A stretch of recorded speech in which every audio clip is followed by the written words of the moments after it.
Hello guys, நம்மளாம் எதிர்பார்த்த India versus Australia முதல் ஒரு நாள் போட்டி இன்றைக்கி நடந்துச்சு. இந்த போட்டியில் என்ன நடந்துச்சு அப்படிங்கிற இந்த வீடியோவில் பார்க்கலாம். ஆஸ்திரேலியாவுக்கு இந்திய அணி 3 ஒரு நாள் மற்றும் 5 T20 போட்டிகளை விளையாடுறதுக்காக டூர் போயிருக்கிறாங்க. இந்த டூர் ஆரம்பிக்கும் போதே பல சர்ச்சைகள் ஆரம்பித்தது. ஏன்னா ரோஹித் சர்மா மற்றும் விராட் கோலி ஆகிய இருவரும் இந்த அணியில் சுப்மன் கில் தலைமையில் விளையாட போகிறாங்க அப்படிங்கும்போதே ஒரு பெரிய எக்ஸைட்மெண்ட் இருந்துச்சு. ஸோ அவங்களோட பெர்ஃபார்மன்ஸ் தான் 2027 உலகக்கோப்பையில் அவங்களுக்கான இடத்த உறுதி செய்யும் அப்படின்னு சொல்லப்பட்டுச்சு. ஸோ இதற்கிடையில் தான் இன்றைக்கி பெர்த் நகரில் முதல் ஒரு நாள் போட்டி துவங்கிச்சு. இந்திய நேரப்படி காலைல 8 மணிக்கு தொடங்கிச்சு. இந்த போட்டியில் இந்திய பிளேயர்ஸ் நல்லா விளையாண்டாங்களோ இல்லையோ, மழை நல்லாவே விளையாண்டுருக்குது. ஸோ மழை காரணமாக ஆட்டம் இடையில நிறைய நேரம் நிறுத்தப்பட்டுச்சு. சுப்மன் கில்லும் ரோஹித் சர்மாவும் ஓப்பனிங் இறங்கினாங்க. இதோ பாரு என்னோட பர்ஃபார்மன்ஸ் அப்படின்னு அதிரடியாக ஆடுவார்னு எதிர்பார்க்கப்பட்ட ரோஹித் சர்மா 8 ரன்னுக்கு அவுட் ஆகி வெளியேறினார்.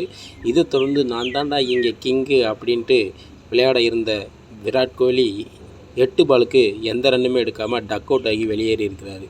ஸோ அதன் பிறகு வந்த ஸ்ரேயஸ் ஐயரும் சொற்பமான ரன் எடுக்க, பின்னாடி வந்த கேஎல் ராகுலும் அக்ஷர் பட்டலும் ஓரளவுக்கு நின்று கேஎல் ராகுல் 38 ரன்களும் அக்ஷர் பட்டல் 31 ரன்களும் எடுத்தாங்க. இதனால் இடையில மேட்ச் நிறுத்தி விளையாண்டதுனால இந்தியாவில் பெரிய ரன்னு குவிக்க முடியல. இதனால் ஓவர் பார்த்திங்கன்னா 26 ஓவர்களுக்கு குறைக்கப்பட்டுச்சு.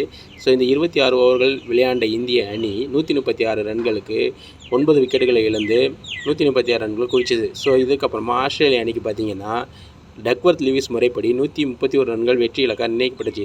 இந்த தொடரில் 131 ரன்கள் எடுத்தால் வெற்றி என்ற இலக்கோட களமிறங்கிய ஆஸ்திரேலிய அணி ஒரு பக்கம் மார்ஸ் இந்திய அணி பந்து வீச்சை பொலன்னு பொழக்க, அடுத்த பக்கம் டிராவிஸ் ஹெட் ஈஸியாக மன்பிரீத் சிங் பந்து வீச்சில் அவுட் ஆகி வெளியேறினார்.